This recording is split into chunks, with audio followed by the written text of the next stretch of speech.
और उस परंपरा को आपने जिस प्रकार से अनंत काल से, शाश्वत काल से, चिर स्थायी रूप से जिस गुरु परंपरा के माध्यम से आज तक जो है सनातन की अद्भुत परंपरा का, जिस प्रकार से गंगा जी का जल अनंत काल से हिमालय से, स्वर्ग से निकलते हुए हरिद्वार से, मृत्यु लोक से प्रारंभ होके करीब करीब 2700 किलोमीटर की दूरी तय करते हुए अनेकों अनेक राज्यों की सीमाओं को छूते हुए और अनेकों अनेक सभ्यताओं को विकसित, प्रफुल्लित और जो है अनुमोदित करते हुए इस प्रकार से प्रवाहित हो रहा है, उसी प्रकार से हे भगवान, आपकी सनातन की परंपरा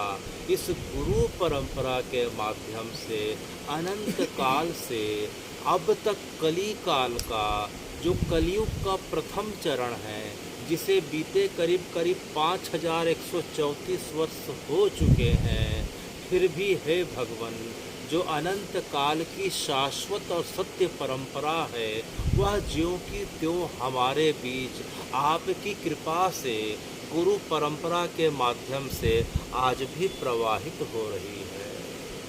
तो हे नारायण, धन्य है आप और धन्य है आपकी सनातन और सनातन की परंपराएं। तो हे नारायण, आज हम जो है प्रवेश करने जा रहे हैं आपकी सनातन की अद्भुत परंपरा, जिसे श्री भागवतम की परंपरा कहते हैं। क्या कहते हैं? श्री भागवतम। श्री भागवतम की परंपरा कहते हैं। यूँ तो श्री भागवतम के बारे में यूँ तो कहा जाता है कि वर्तमान के श्रीमद् भागवत को श्री वेद व्यास, श्री जिसे बादरी नारायण भी कहा जाता है, जिन्हें कृष्ण द्वैपायन भी कहा जाता है, उन्होंने सरस्वती नदी के गोद में बैठकर आपके कृपा कटाक्ष को पाते हुए, आपके मधुर नाम और लीला का स्मरण करते हुए जो है सरस्वती नदी के बगल में माणा नाम के गांव में लिपिबद्ध किया था। लेकिन हे नाथ, ये आपकी श्रीमद् भागवतम की जो कथा है, वेद व्यास जी को तो आए वर्तमान के कलयुग के मात्र अभी 5134 वर्ष बीते हैं, लेकिन हे नारायण, ये जो श्रीमद् भागवतम की कथा है, यह तो आपके साथ अवतरित हुई है, इसलिए इसका ना कोई और है ना कोई छोर है। यह अनंत काल से इस सृष्टि में प्रवाहित हो रही है, एक काल के और समय के गणना से परे मालूम होती है। तो हे भगवान, क्या यह बात सत्य है कि यह भागवत की कथा वेद व्यास जी से प्रकट हुई है? नहीं नहीं, इसे वेद व्यास जी ने तो मात्र लिपिबद्ध किया है। क्या किया है? लिपिबद्ध किया है। लिपिबद्ध किया है। तो हे नारायण, तो आप जो है हमें इस परंपरा के बारे में बताएं, जिस प्रकार से हर बार किसी जो है सनातन की परंपरा के आप हमें आदि से बताते हैं, तो श्रीमद् भागवतम का प्रकाश कब हुआ, कैसे हुआ, किसने किया, किसको किया, कब किया? तो हे नारायण, हमारी उत्सुकता बढ़ती जा रही है। तो इस प्रकार का प्रश्न नैमी सारण्य में 86,000 ऋषियों के बीच सौनक जो हैं, उन ऋषियों के समूह के प्रमुख थे। सौनक ने अपने गुरु जो है सूत जी से किया। किससे किया? श्री सूत जी से किया। तो सूत जी मुस्कुरा के कहते हैं कि हे सौनक जी और हे ऋषिगणों, ये जो श्रीमद् भागवतम है, इसका सबसे पहला प्रकाश तो जो है स्वयं नारायण ने जो है अपने कृपा पात्र जो है, सबसे पहले नारायण का कृपा पात्र जो पुत्र हुआ, जो शिष्य हुआ, जो नारायण का आदि पुत्र और आदि शिष्य है, उसे ब्रह्मा जी कहा जाता है। क्या कहा जाता है? ब्रह्मा जी। तो नारायण ने श्रीमद् भागवतम का जो है पहला प्रकाश जो है ब्रह्मा जी को किया था। सृष्टि के उत्पन्न होने के पहले ही सृष्टि को उत्पन्न जो है ब्रह्मा जी ने सृष्टि का विस्तार किया। सृष्टि के विस्तार के पहले ही नारायण ने ब्रह्मा जी को चतुर्श्लोकी भागवत का प्रकाश किया। कौन सा भागवत? चतुर्श्लोकी भागवत। चतुर्श्लोकी भागवत। अहमेवास्मावाग्रे न अन्यत् कदाचन। तो सृष्टि के पहले भी मैं था, जब सृष्टि रहती है तो भी मैं रहता हूँ, और जब सृष्टि जो है जब काल के गाल में तिरोहित हो जाती है, जब संसार में कुछ नहीं रहता, तब भी मैं रहता हूँ। तो भगवान ने ब्रह्मा जी को चतुर्श्लोकी भागवत के माध्यम से यह अद्भुत ज्ञान दिया, और इसके पश्चात ब्रह्मा जी ने इस अद्भुत ज्ञान को जो है अपने मानस पुत्र जो है सनक सनकादि सनंदन ऋषि कुमारों को प्रदान किया। 4 ऋषि कुमार हैं ब्रह्मा जी के मानस पुत्रों में। 4 मानस पुत्रों का सबसे श्रेष्ठ वर्णन आता है, सनत, सनक, सनकादि और सनंदन। यूँ तो दिखने में ये चारों ऋषि पुत्र 5 वर्ष के बालक के समान दिखते हैं। कितने वर्ष के बालक के समान? 5 वर्ष के बालक के समान।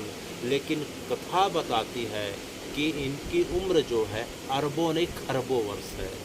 माने जहाँ काल की गति भी रुक जाए, अरब खरब पद्म महापद्म शंख नील आदि आदि के बाद भी जहाँ इनकी जो है काल की गति रुक जाए, तो उससे भी ज़्यादा इनकी जो है अवस्था अर्थात उम्र बताई जाती है।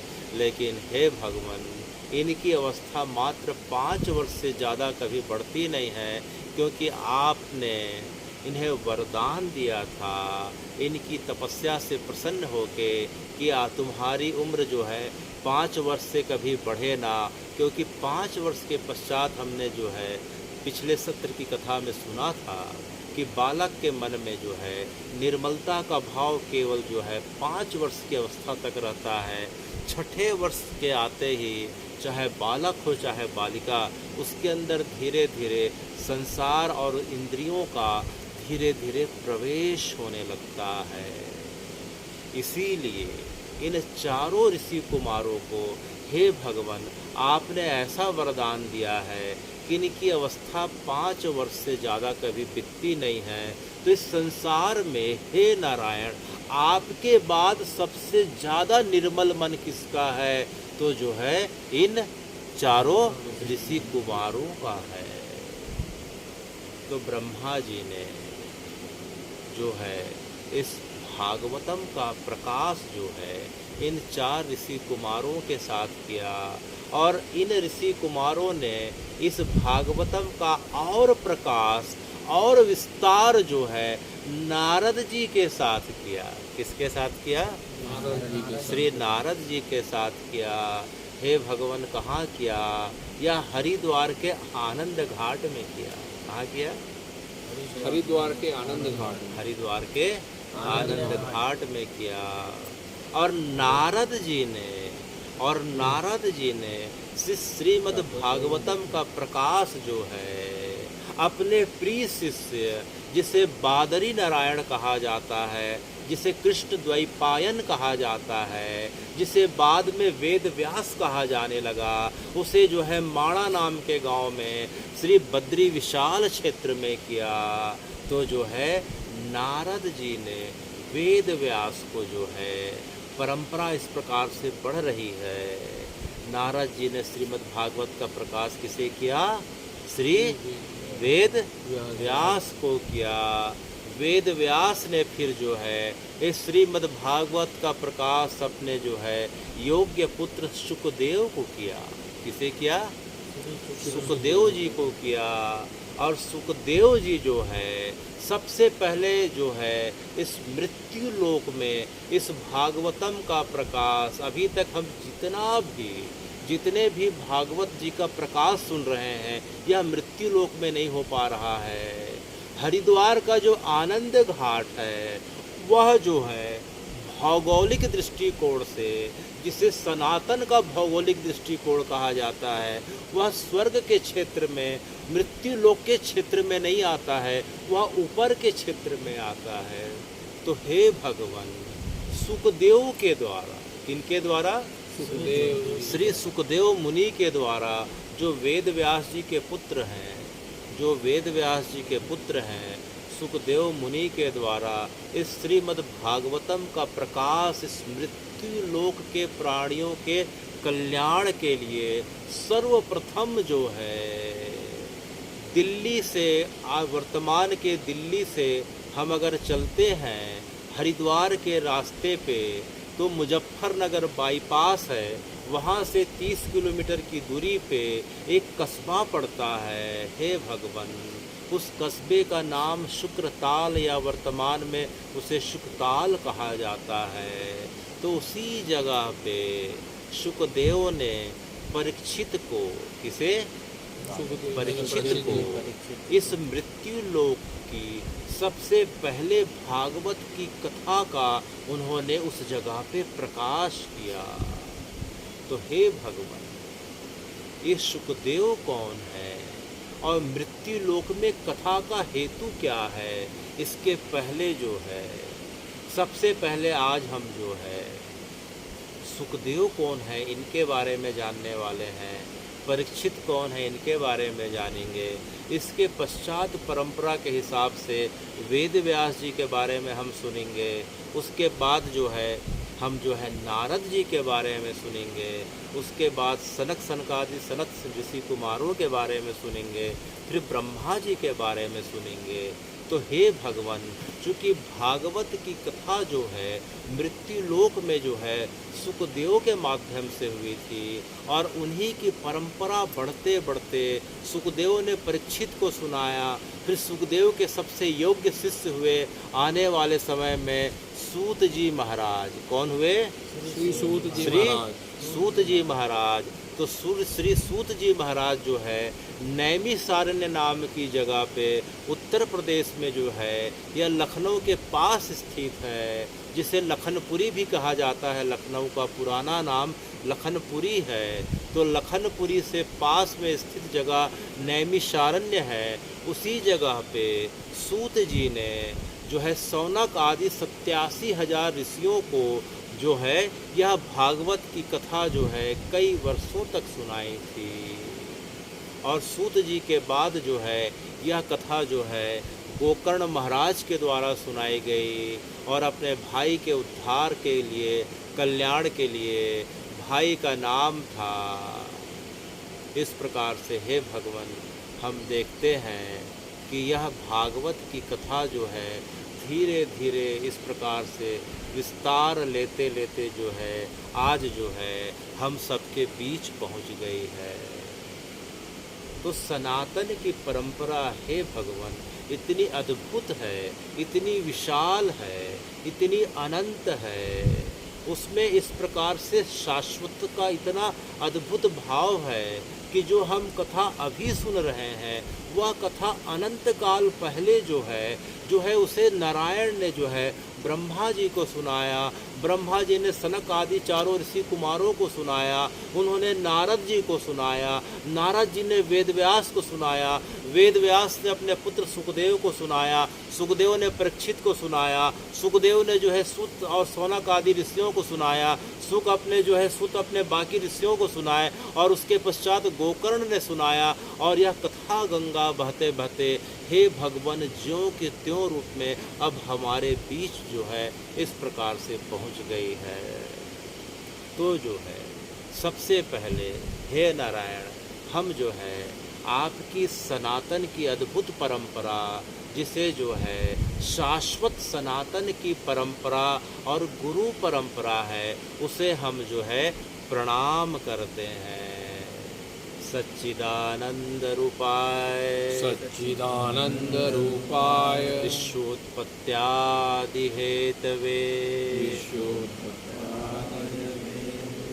तापत्र विनाशाय तापत्र विनाशाय श्री कृष्णाय वयं नुमः। श्री कृष्णाय तो हे भगवान, यह श्रीमद् भागवत जो है,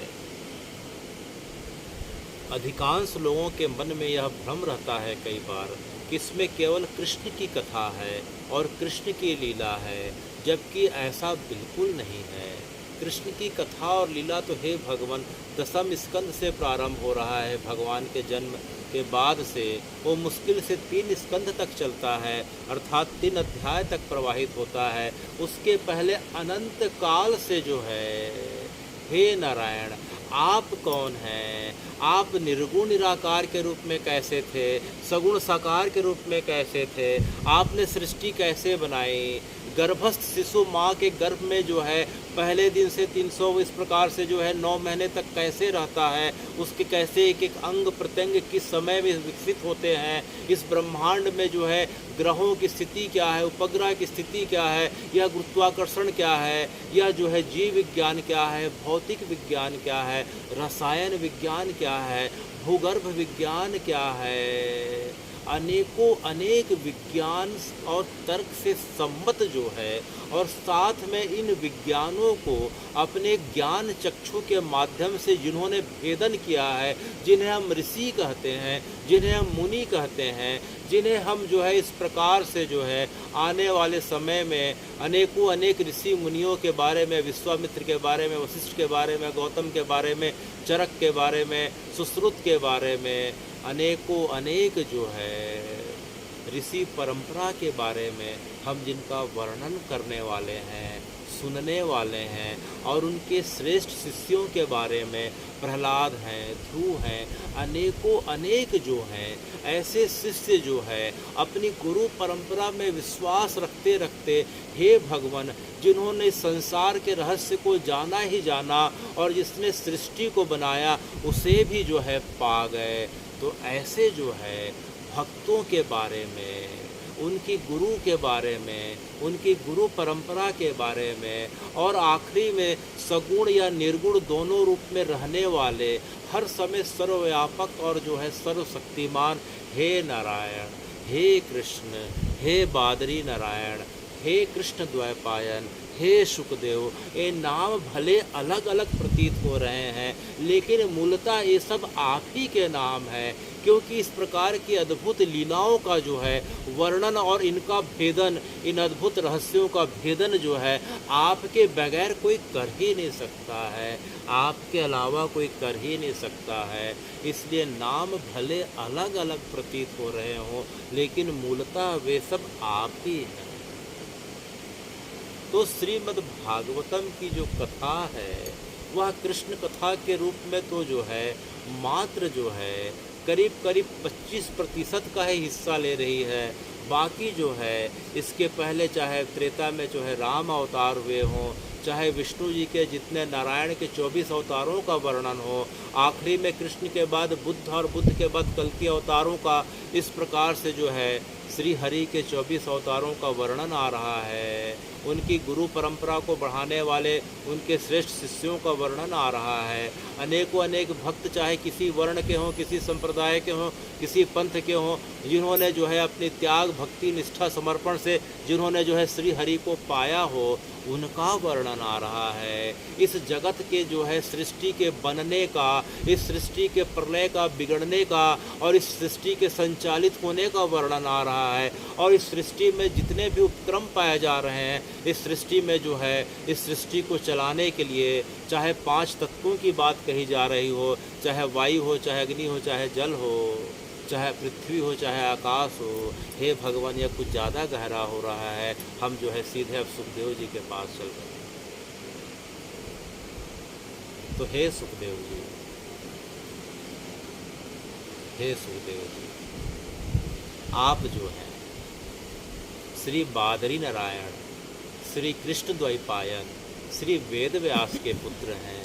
किसके पुत्र हैं? श्री वेद व्यास। और आपकी माता का नाम श्रीमती वाटिका देवी है।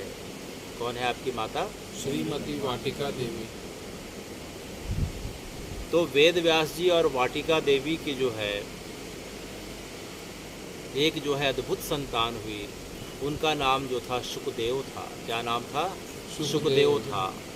कथा के अनुसार सुखदेव जो है माँ के गर्भ में 12 वर्ष थे। इसका व्यवहारिक अर्थ हम जो है आने वाले समय में, आने वाले सत्र में सुनने वाले हैं। अभी हम मूल कथा का जो है इस प्रकार से हम सुन रहे हैं कि सुखदेव अपने माँ के गर्भ में 12 वर्ष रहते हैं। इस प्रकार से माँ के गर्भ में 12 वर्ष रहते रहते जो है उन्हें अपने पिता के माध्यम से, वेद व्यास के माध्यम से सभी प्रकार के शास्त्रों का, उपनिषदों का, श्रुतियों का, वेद का, वेदांग का, सभी प्रकार के पुराणों का इस प्रकार से जो है उन्हें स्मरण हो गया था और उन्हें अपने अनेक जन्मों की स्मृति याद आ गई थी। इसी कारण से जो है वे अपने माँ के गर्भ से बाहर नहीं आ रहे थे। यह देख के उनके पिता वेद व्यास अत्यंत चिंतित हो जाते हैं और जो है नारायण का ध्यान करते हैं और नारायण जो है वेद व्यास जी के जो है पुकार को सुन के जो है गर्भस्थ शिशु को जाके बोलते हैं कि जो है हे पुत्र, तुम माँ के गर्भ को ज़्यादा कष्ट मत दो, तुम्हारी माँ को जान का खतरा हो सकता है, तुमसे मेरा निवेदन है कि तुम बाहर निकल आओ।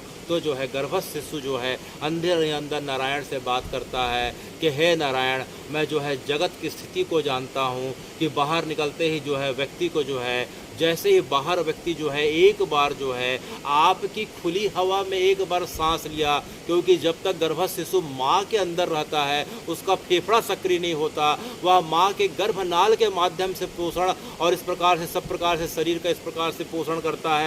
लेकिन जिस प्रकार एक बार बाहर निकलते एक बार उसकी नाल कट जाती है और खुली हवा में आके पहला सांस लेता है तो भगवान की माया उसे घेर लेती है और देखते देखते पूर्व जन्म की स्मृति विलुप्त हो जाती है और वह देखते देखते हे भगवान आपकी माया के प्रभाव में आके वह आपके नाम का स्मरण भूलने लग जाता है और देखते देखते संसार में विमोहित हो जाता है। इसलिए मैं जो है बाहर नहीं आना चाहता। तो खुद नारायण उससे प्रार्थना करते हैं कि तुम बाहर आ जाओ, मैं तुम्हें वरदान देता हूँ कि तुम्हारे बाहर आने के बाद तुम्हें जो है मेरी माया जो है तुम्हें घेरेगी नहीं। तो जो है बोले एक शर्त है, बोले क्या, कि मैं बाहर तो आऊँगा ज़रूर, लेकिन पैदा होते ही जो है मैं घर से बाहर जंगल को चले जाऊँगा।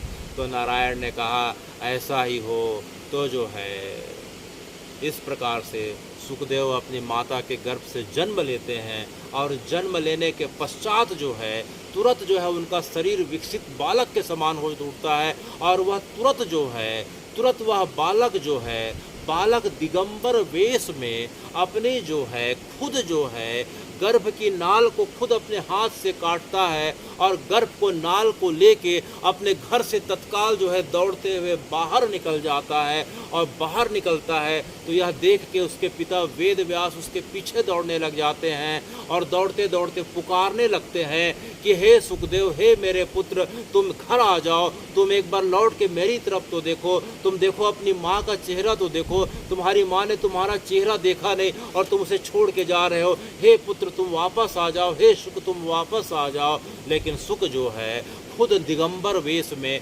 अपने गर्भ की जरी को नाल को पकड़ के जो है इस प्रकार से जो है घने जंगल के बीच दौड़ते दौड़ते इस प्रकार से भागते जा रहे हैं और भागते भागते जो है जब पिता उनके पीछे पीछे जब जा रहे थे तो रास्ते में एक सरोवर पड़ता है।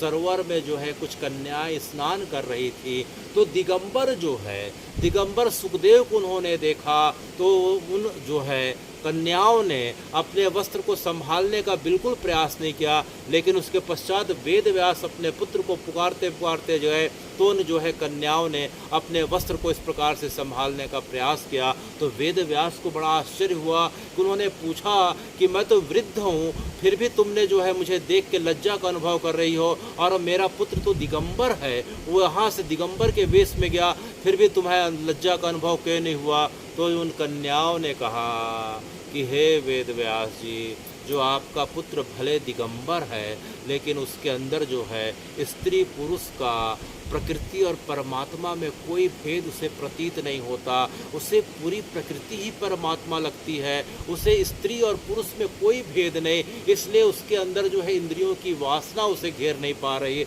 इसलिए हम जो है उससे कोई पर्दा नहीं कर पाए। और लेकिन आप भले ज्ञान वृद्ध हैं, आप भले पुराणों के रचयिता हैं, लेकिन आपके अंदर जो है आपका मन इंद्रियों के वशीभूत है, इसलिए हमें देख के आपको पर्दा करना पड़ रहा है। यह देख के वेद व्यास जी को अत्यंत लज्जा का अनुभव हुआ और वह तत्काल जो है वापस लौट गए। क्यों वापस लौट गए?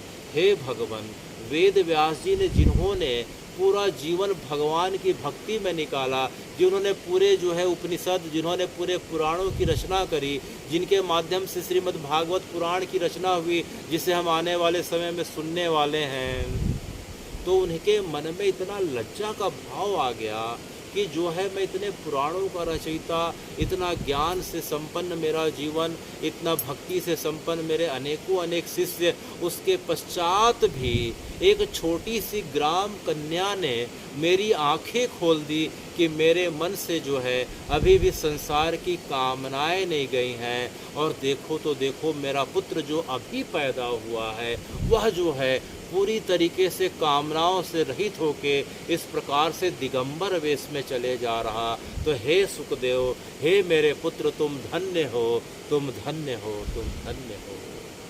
तो इस प्रकार से अपने पुत्र को धन्य भागी बताते हुए और अपने आप में लज्जा का अनुभव करते हुए वेद व्यास जी अपने आश्रम में आके पुनः जो है इंद्रियों की जो है साधना करने लग जाते हैं, इंद्रियों की पवित्रता के लिए, कि हे भगवान, आपने मुझे आज पुनः मेरे पुत्र के रूप में मेरी आंखें खोल दी और मुझे जो है पुनः एहसास करा दिया, मुझे पुनः जो है आपने जो है स्मरण करा दिया कि अभी भी जो है मुझ में कुछ कमियां हैं।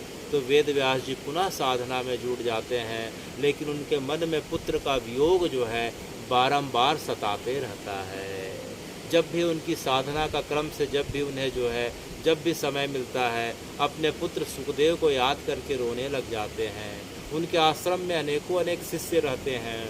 तो कुछ समय के पश्चात जब उनका मन निर्मल हो गया, वेद व्यास जी का मन निर्मल हो गया, तो एक बार उन्होंने अपने शिष्य को बुलाया और कहा कि बेटा तुम एक बार एक काम करना कि तुम जो है मैं तुम्हें एक श्लोक बता रहा हूँ, मैं तुम्हें एक श्लोक बता रहा हूँ, तुम इस श्लोक को जो है तुम जंगल में समिधा के लिए अर्थात यज्ञ के लिए तुम लकड़ी लेने के लिए जब जाओगे, इस श्लोक को जोर जोर से उच्चारण के साथ तुम जो है इस प्रकार से गायन करना। हो सकता है तुम्हारे इस श्लोक को सुन के मेरा पुत्र सुखदेव के मन में थोड़ा बहुत भगवान के सगुण साकार के रूप के प्रति आकर्षण पैदा हो जाए और हो सकता है आ जाए। तो वेद व्यास जी के शिष्य के द्वारा उस श्लोक को जब वो जंगल के अंदर समिधा की लकड़ी लेने के लिए जब जाया करता था, वह श्लोक को रोज गुनगुनाया करता था। अहो बकीयम स्तन काल कूटम जिंघासया पयोपाद अपि साध्वी लेभे ततम धात्री उचिताम ततो अन्यम किम वा दयालु शरणम ब्रजेहम शरणम ब्रजेहम। अर्थात जो है इस श्लोक का भावार्थ यह है, वेद व्यास जी के द्वारा जो रचित जो यह श्लोक है, उनके शिष्य के द्वारा जो है जब वो यज्ञ की समिधा के लिए लकड़ी लेने के लिए जब वो जाया करते थे, तो घने जंगलों में इस श्लोक का जो है सवेरे से लेके शाम तक वो गायन करते थे। और गायन करते करते एक दिन जो है जब वो घने जंगलों से गुजर रहे थे, तो अचानक एक पेड़ के एक कंदरा के नीचे जो है सुखदेव जो है निर्गुण निराकार ईश्वर के ध्यान में बैठे हुए थे।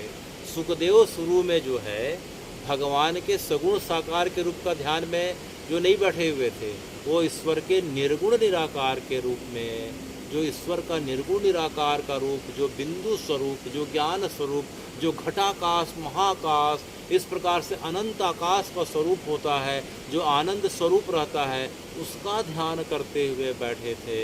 लेकिन यह क्या, उनके कान में बार बार आवाज़ आने लगी कि ततो अन्यम किम वा दयालु शरणम ब्रजेहम शरणम ब्रजेहम।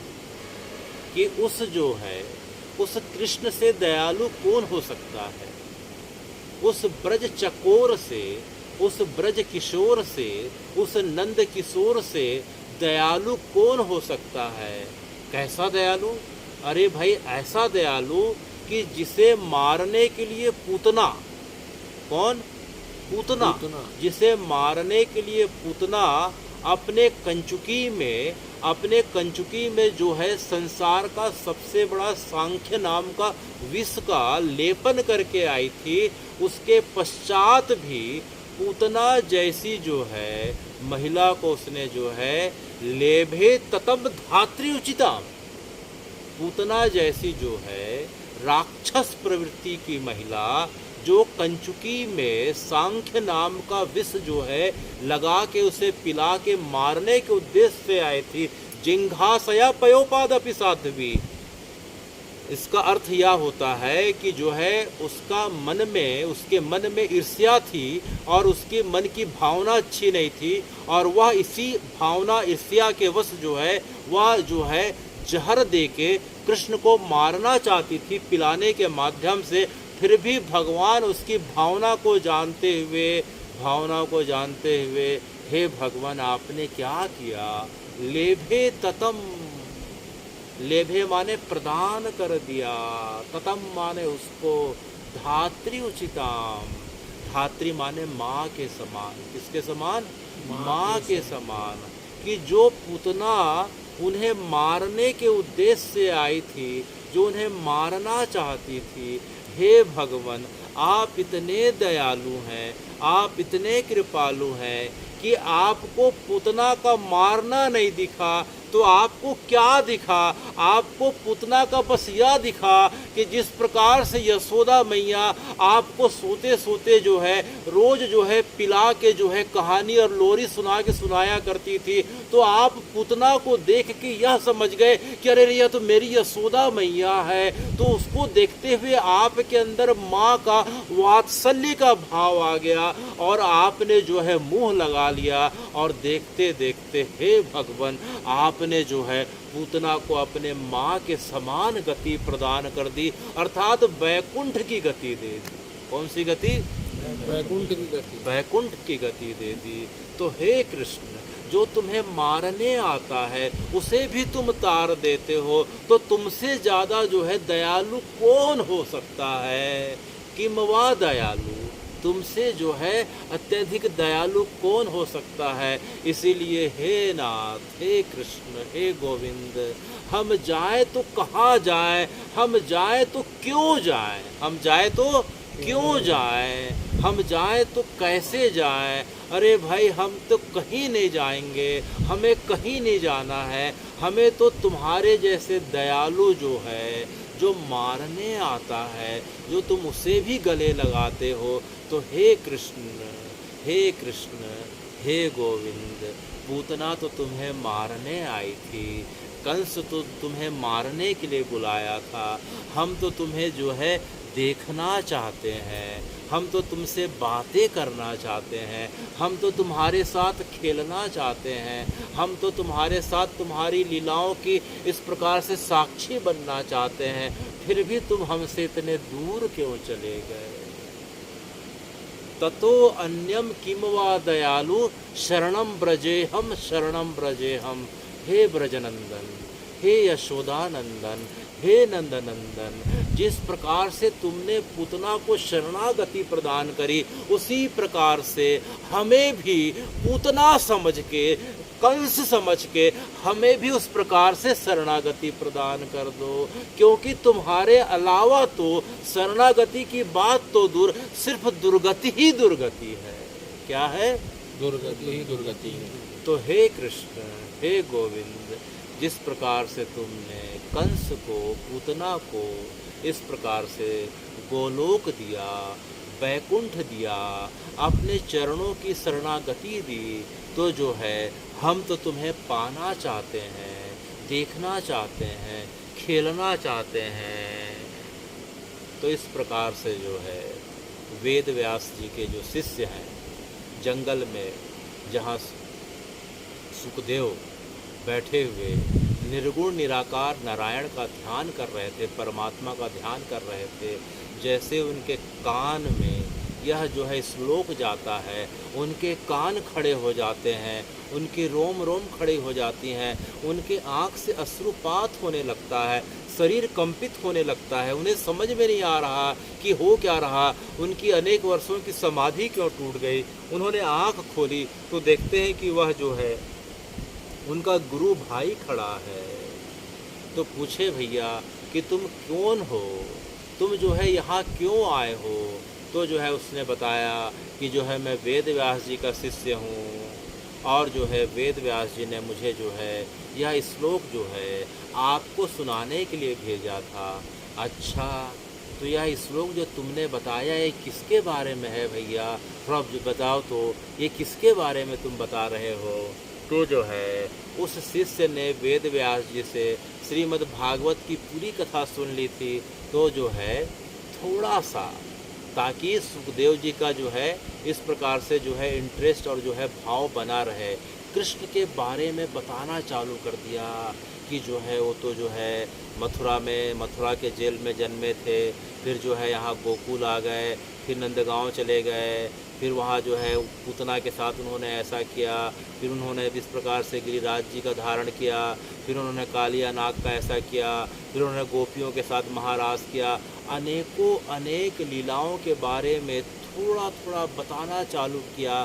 तो देखते देखते जो है सुखदेव का रोमांच बढ़ने लग गया, उनकी समाधि टूट गई, वह उछल के खड़े हो गए और जो है उनके कंधे को पकड़ के बोले कि मुझे और जानना है, और जानना है, यह कृष्ण कौन है, यह कृष्ण तत्व क्या है, जिसको सुनते ही मेरा मन हिलोरे मारने लग गया, मुझे बार बार कृष्ण को जानने की इच्छा हो रही है, मुझे और कौन बताएगा, मुझे इसके बारे में और कहाँ पता चलेगा। तो बोला, वह शिष्य बोला, अरे भैया, इनके बारे में तो आपके पिताजी सर्वज्ञ हैं, उन्होंने तो अपने जीवन में कृष्ण को भी देखा है। अच्छा, कृष्ण को देखा है? बोले हाँ, वेद व्यास जी ने कृष्ण को भी देखा है, पांडवों को भी देखा है, जो है कौरवों को भी देखा है, उन्होंने कृष्ण की पूरी लीलाओं को देखा है, उन्होंने पूरे गीता जी का इस प्रकार से भाष्य का लिखा है।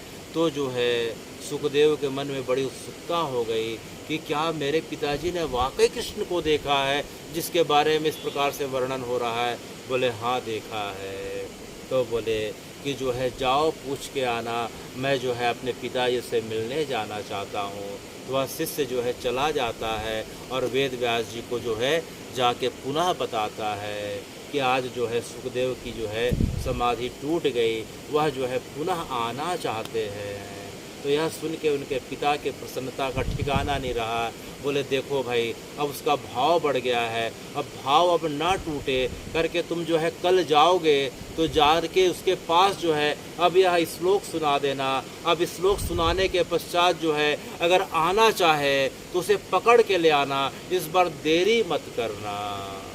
तो दूसरे दिन वह जो है शिष्य पुनः जंगल जाता है और जो है सुखदेव जी को वेद व्यास जी के द्वारा बताया हुआ अगला श्लोक सुनाता है। अगला श्लोक जो है इस प्रकार से, वरहा पीड़म नटवर वपु कर्णयो कणिकारिका विप्रध्वासा कणक कपिसम वैजयंती च माला रंध्राण वेणुरधरध सधया पुरानयन गोपवृंदै वृंदारमणं स्वपदरमणं प्राविशद गीत कीर्ति। तो जो है जैसे ही यह श्लोक जो है वेद व्यास जी के शिष्य के द्वारा वहाँ जैसे ही जो है इसका उच्चारण किया गया, भाव के साथ इस श्लोक को गाया जाता है, अब जो है सुखदेव से रहा नहीं जाता है। पहले श्लोक से उन्होंने यह जाना कि यह कृष्ण है, अभी तक जो है उन्हें यह पता था कि यह संसार को चलाने वाला कोई निर्गुण निराकार है। अब उन्हें पता चला जो है पहले दिन की यह संसार को चलाने वाला निर्गुण निराकार तो है ही, लेकिन मूल रूप से सगुण साकार है, मूल रूप से वह सगुण साकार है। तो सगुण साकार है तो क्या उसका रूप किस प्रकार से है, तो उसके रूप का वर्णन जो है यहाँ सुखदेव के सामने जो है वेद व्यास जी के शिष्य कर रहे हैं। वरहा पीड़म, कि उन्होंने जो है मोर का सिर में मुकुट धारण किया हुआ है। पीड़म मुकुट, मोर का मुकुट, वरहा पीड़म माने मोर का मुकुट धारण किया है। वरहा पीड़म नटवर वपु, कर्णयो कणिकारिका, अपने कान में उन्होंने जो है पीले रंग के कनेर का फूल धारण किया हुआ है। किसका फूल? कनेर का फूल। कनेर का फूल। भगवान के जो है कान में, हम जो है श्रीनाथ जी के श्रृंगार में जाके देखें तो कान में जो है उनका कनेर का फूल जो है कई बार दिखता है, कई बार के श्रृंगार में। अलग अलग समय के जो श्रृंगार रहते हैं तो उसमें जो है कनेर का फूल भी हमें दिखाई देता है।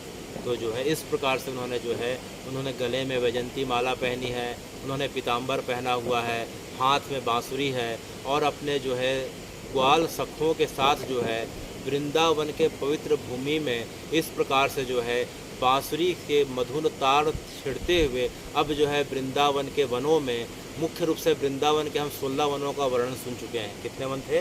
16 वन का। तो इस प्रकार से जो है भगवान अपने सखाओं के साथ, अपने जो है ग्वाल बालकों के साथ, सामने में जो है गौ माता आगे जा रही हैं, भगवान अपने सखाओं के साथ पीछे पीछे हैं।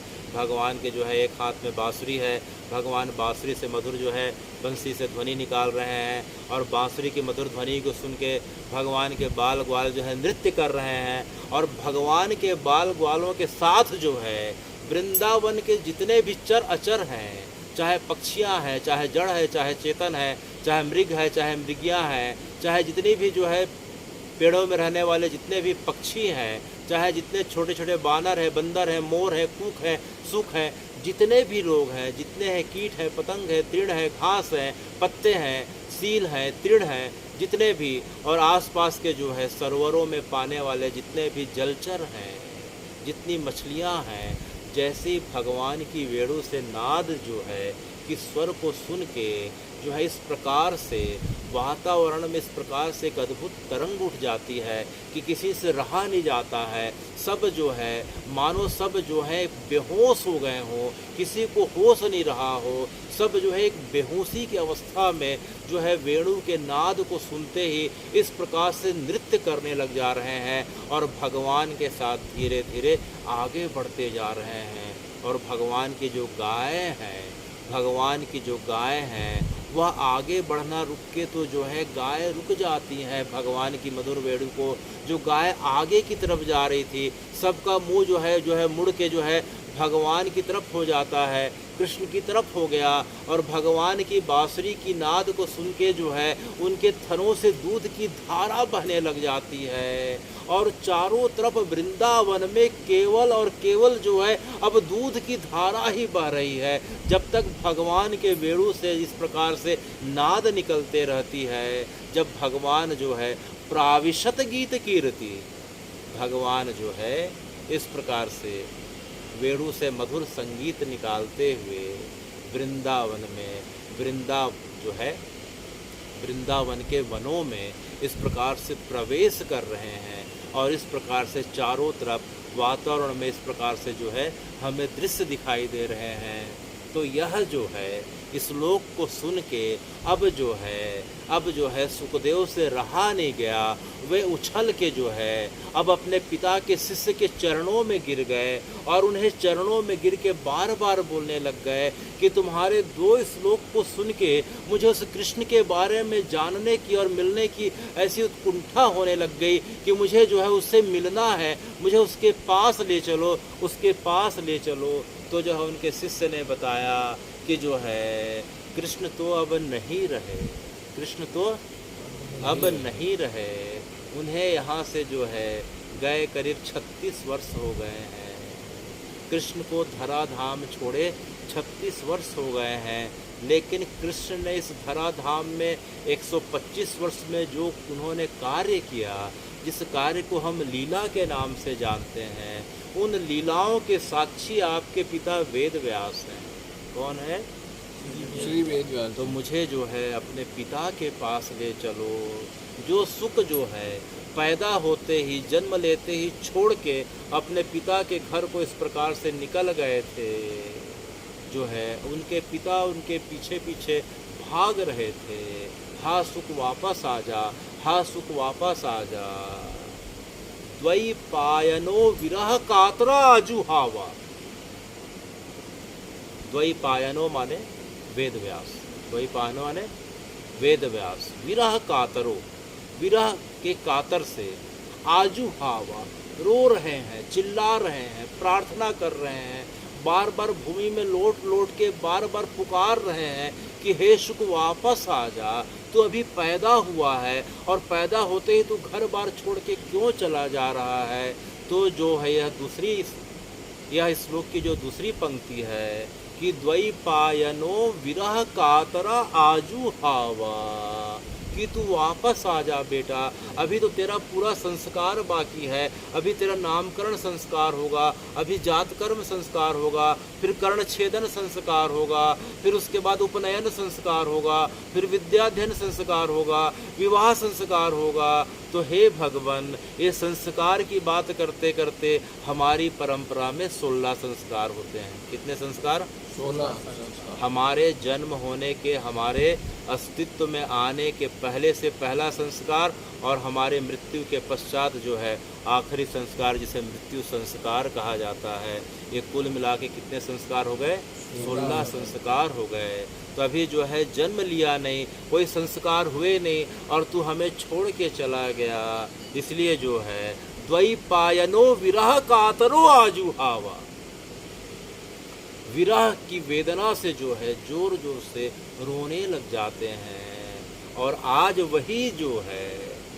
वही वेद व्यास के पुत्र सुखदेव जो है भगवान के सगुण साकार के इस स्वरूप का वर्णन सुनते ही आज अपने जो है गुरु भाई का, शिष्य का जो है चरण पकड़ लिए कि मुझे अपने पिता से मिला दो, मुझे जो है कृष्ण के बारे में जानना है। वह कृष्ण कौन है, वह कृष्ण तत्व क्या है, जिसे सुनते ही मेरा मन निर्गुण निराकार से हट के सगुण साकार में लग गया, मुझे उसके बारे में जानना है।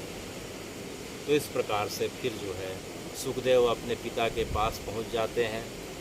पिता के द्वारा जो है सुखदेव का पुनः सब संस्कार किया जाता है और पिता ने उन्हें जो है सब संस्कार के पश्चात जो है सब पुराणों के बारे में, वेदों के बारे में, उपनिषदों के बारे में बताते बताते आखिरी में बस यह बताया कि बेटा जितने उपनिषद हैं, जितने वेद हैं, जितने वेदांग हैं, जितने ज्योतिष हैं, जितने शास्त्र हैं, सभी का सार जो है यह श्रीमद् भागवत महापुराण है। क्या है? श्रीमद् भागवत महापुराण। निगम कल्प तरु, यह जो है सभी वेदों का, उपनिषदों का, यह सभी का सार है। कौन? श्रीमद् भागवत महापुराण। तो इस भागवत महापुराण की कथा को या तो पढ़ लो, या तो सुन लो, या तो सुना लो। यह जो है इसको पढ़ना या पढ़ाना, सुनना या सुनाना माने यह सभी वेद और उपनिषदों को जानने के बराबर बताया गया है।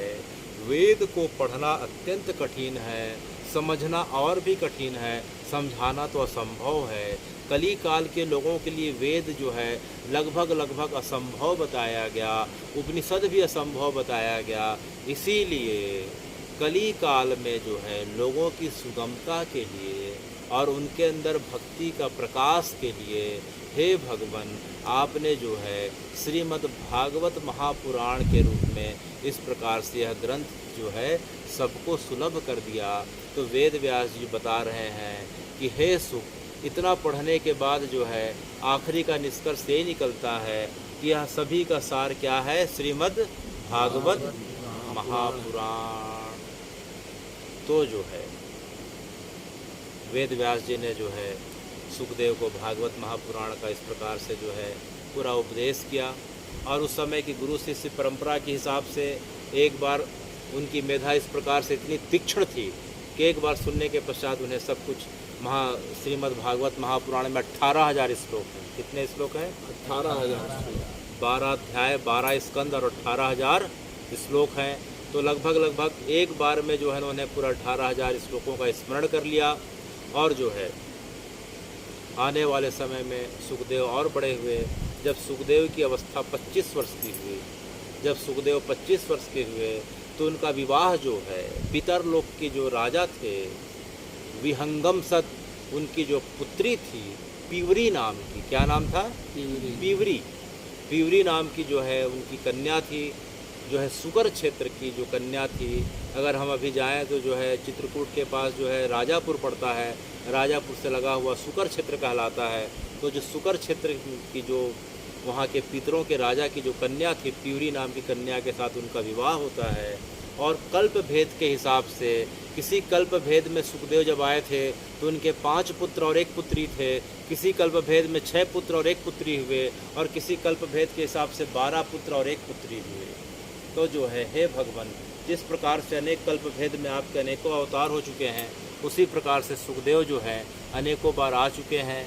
तो कभी 5 पुत्र हुए, कभी 6 पुत्र हुए, कभी उनके जो है 12 पुत्र होते हैं और 1 पुत्री होते हैं। तो उनमें कुछ पुत्रों का, हम 2-4 पुत्रों का जिस प्रकार से हम नाम स्मरण करें। पहले पुत्र का नाम भूरिश्रवा, क्या नाम है? भूरिश्रवा हुआ। उसके पश्चात जो है गौरवर्ण हुआ, उसके पश्चात शंभु हुआ, प्रभु हुआ,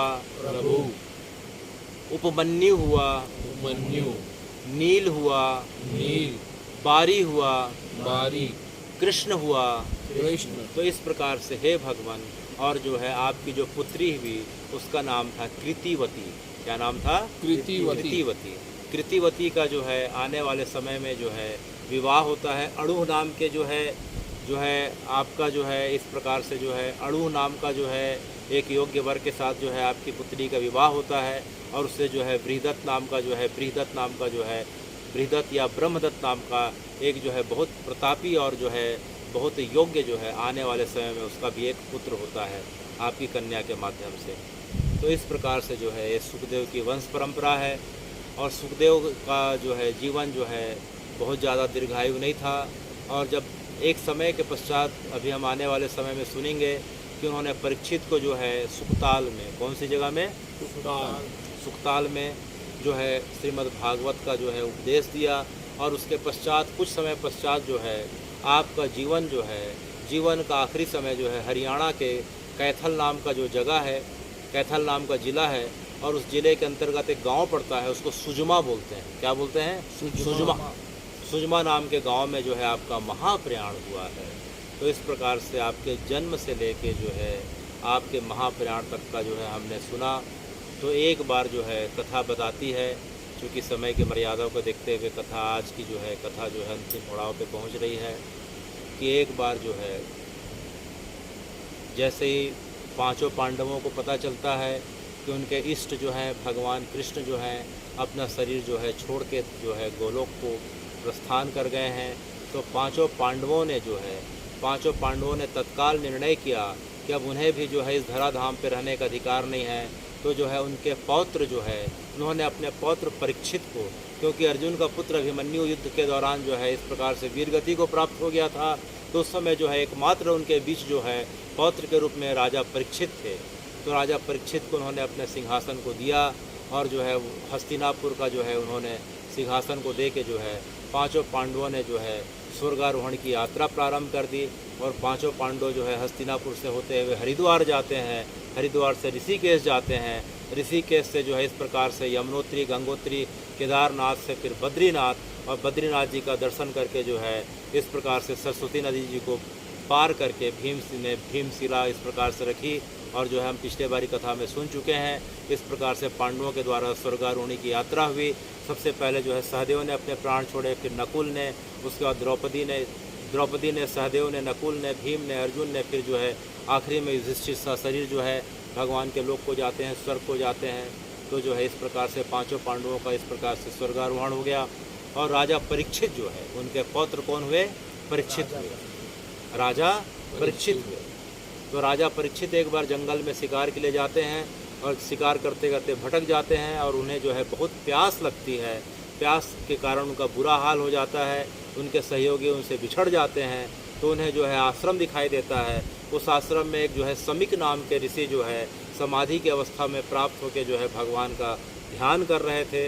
लेकिन राजा परीक्षित प्यास के मारे बुरा हाल था, उन्हें ठीक से समझ में नहीं आया कि राजा ध्यान कर रहे हैं कि ऐसी आंख बंद करके बैठे हैं कि समाधि में हैं। तो उन्होंने पानी की इस प्रकार से उनसे मांग करी, लेकिन ध्यान की अवस्था में जो है ऋषि को पता नहीं चला। तो परीक्षित को बड़ा क्रोध आ गया, और क्रोध आने के कारण उन्होंने ऋषि के गले में मरा हुआ सर्प डाल दिया। तो मरा हुआ सर्प डाल दिया, तो जो है ऋषि का पुत्र जो है समिक ऋषि का पुत्र श्रृंगी ने इस घटना को देख लिया और परीक्षित को श्राप दे दिया कि हे परीक्षित, भले ही आप जो है इस क्षेत्र के राजा हैं, लेकिन आपको राजा होने के पश्चात अपने कर्तव्य का भान नहीं है। जाओ, आपको मैं श्राप देता हूँ कि जिस प्रकार आपने मेरे पिता के जो है गले में मरे हुए सांप का इस प्रकार से जो है हार पहनाया है, जाओ ठीक से आज से 7वें दिन तुम्हारी जो है तक्षक नाग के काटने से मृत्यु हो जाएगी। किस नाग के काटने से? तक्षक नाग के काटने से मृत्यु हो जाएगी। तो जैसे ही परीक्षित ने सुना, उसे तत्काल अपनी गलती का एहसास हो गया। वह ऋषि पुत्र के चरणों में गिर के जो है क्षमा याचना किया। तो ऋषियों का क्रोध भी जो है कल्याण के लिए होता है। प्रारब्ध के हिसाब से परीक्षित की मृत्यु को मात्र 7 दिन ही बाकी थे, लेकिन ऋषि का बीच में इस प्रकार से आना हो गया और जो है फिर ऋषि ने जो है प्रेम से बोला कि मृत्यु तो तय है राजन, लेकिन जो है तुम्हारी मृत्यु जो है अत्यंत मंगलकारी होगी। क्या होगी? मंगलकारी। मृत्यु तो होगी लेकिन मंगलकारी होगी। तो हमारे जीवन का ध्येय और हमारे जीवन का लक्ष्य भी यही होना चाहिए, क्योंकि मृत्यु तो सबकी होनी है एक दिन। क्योंकि हम जितने यहाँ लोग बैठे हैं सभी भविष्य की जिंदा लाशें हैं। भविष्य की सब क्या है? जिंदा लाश। एक भी व्यक्ति ऐसा नहीं है जो मृत्यु का वर्ण ना करे, जिसे मृत्यु ना हो। तो सभी को आने वाले समय में अपना देह त्यागना है। तो इसका मतलब जो है दूसरे रूप में यह हुआ कि हम भविष्य की जिंदा लाशें हैं जो बैठ के जो भगवान की कथा सुन रहे हैं। लेकिन जो है जीवन का लक्ष्य अगर परीक्षित के समान हो जाए कि मृत्यु जो है हो लेकिन मंगलकारी हो, तो हे भगवान, मृत्यु मंगलकारी कैसे होती है? वह मंगलकारी ऐसी होती है कि जब परीक्षित को जैसे ही पता चला कि मेरे मृत्यु के 7 दिन बाकी हैं, वह तुरंत जो है अपने जो है महल जाते हैं, अपने पत्नी और जो है अपने बच्चे से विदा लेते हैं और अपने पुत्र जन्मजय, कौन? जन्मजय, अपने पुत्र जन्मजय को जो है हस्तिनापुर का मुकुट और राज सिंहासन देते हैं और समझाते हैं कि बेटा जो है तुम्हें जो है राज्य ऐसे करना है, ऐसे कर्तव्य का निर्वहन करना है। और जो है उसके पश्चात जो है राजपाट को छोड़ के और जो है मुनि का वेश धारण करके जो है घर से निकल जाते हैं। हस्तिनापुर वर्तमान में जो है मेरठ को बोलते हैं। मेरठ के पास जो है एक पांडवों का टीला है, एक पहाड़ है जहाँ हस्तिनापुर में जो है पांडवों का इस प्रकार से महल हुआ करता था, आज भी हम देख सकते हैं। तो वहाँ से इस प्रकार से जो है मध्य रात्रि को जो है अपना महल छोड़ के आगे बढ़ते जाते हैं और रास्ते में जो भी मिलता है उससे बार बार पूछते हैं कि जिसकी मृत्यु 7 दिन के अंदर होने वाली हो उसकी मुक्ति का उपाय बताएं, उसके कल्याण का उपाय बताएं। लेकिन जैसे ही परीक्षित का प्रश्न सुनते हैं, या तो लोग सिर झुका के आगे बढ़ जाते हैं, या तो मौन हो जाते हैं, या उन्हें देख के रास्ता बदल देते हैं। उस समय के जितने यति तपस्वी महात्मा जितने भी थे, सब ने इस प्रकार से जो है परीक्षित को जो है इस प्रकार के आचरण से निराश कर दिया। क्या कर दिया? निराश कर दिया। क्योंकि यह परीक्षित का प्रश्न नहीं है, यह परीक्षित का प्रश्न नहीं है, हम सबका प्रश्न है। सभी के मृत्यु को 7 दिन ही बाकी हैं। 7 दिन का उन्होंने डेट और टाइम नहीं बताया, बस ये बताया कि जो आज से 7 दिन के बाद तुम्हारी मृत्यु हो जाएगी। हम सबकी मृत्यु 7 दिन के पश्चात होने वाली है। तो परीक्षित जो प्रश्न पूछ रहे हैं कि हे भगवान, कि जिसकी मृत्यु 7 दिन के पश्चात होने वाली है उसके मुक्ति और उसके कल्याण का उपाय क्या है?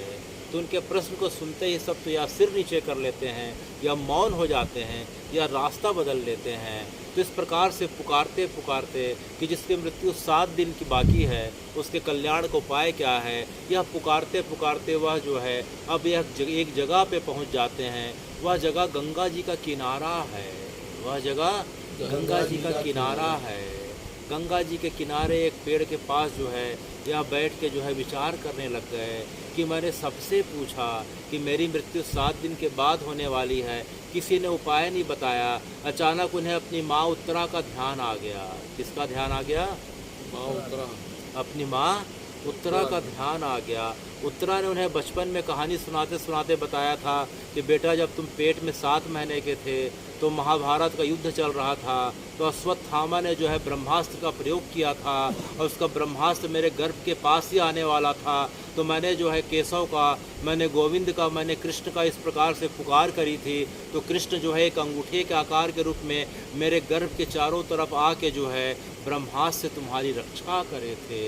तो बेटा, जब भी तुम्हारे जीवन में जब भी जो कष्ट का समय आए, जब सब लोग साथ छोड़ दें, जब तुम्हारे प्रश्न का उत्तर कोई ना दे पाए, जब तुमको ऐसा लगे कि तुम असहाय हो, जब तुम ऐसा लगे कि तुम निसहाय हो, जब पूरे संसार में अकेले पड़ जाओ, जब तुम्हें लगे कि अब तुम्हारा कोई नहीं है, तो बस तुम केशव को याद कर लेना, गोविंद को याद कर लेना, जिसका कोई नहीं होता।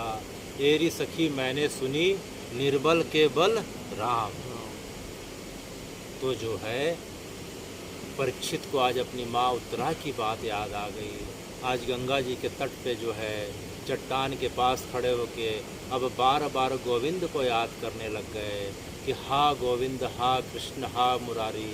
जिस प्रकार से तुमने जो है, जब मैं अपने माँ के गर्भ में 7 माह का था, तो तुमने जो है शस्त्र के माध्यम से मेरे प्राणों की रक्षा करी थी, तो आज जो है मुझे प्राण की रक्षा नहीं करनी है, आज जो है मेरे कल्याण की बात बताने के लिए आज तुम जो है मेरे ऊपर कृपा करो, कृपा करो। तो इस प्रकार से रो रो के जो है अपने जो है आंसुओं से गंगा जी को इस प्रकार से करते जा रहे थे।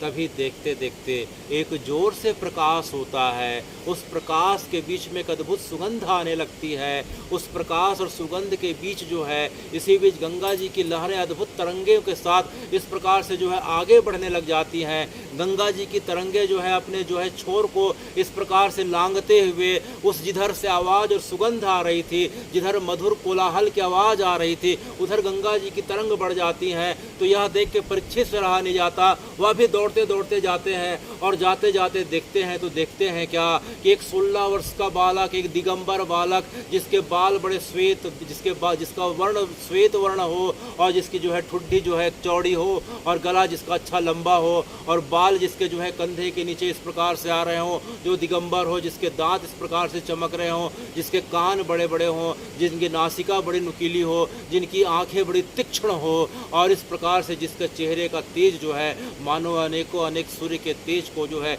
इस प्रकार से विफल कर दे रहा हो। तो देखते देखते जो है उन्हें समझ में आ गया कि यही मेरे प्रश्न का उत्तर है।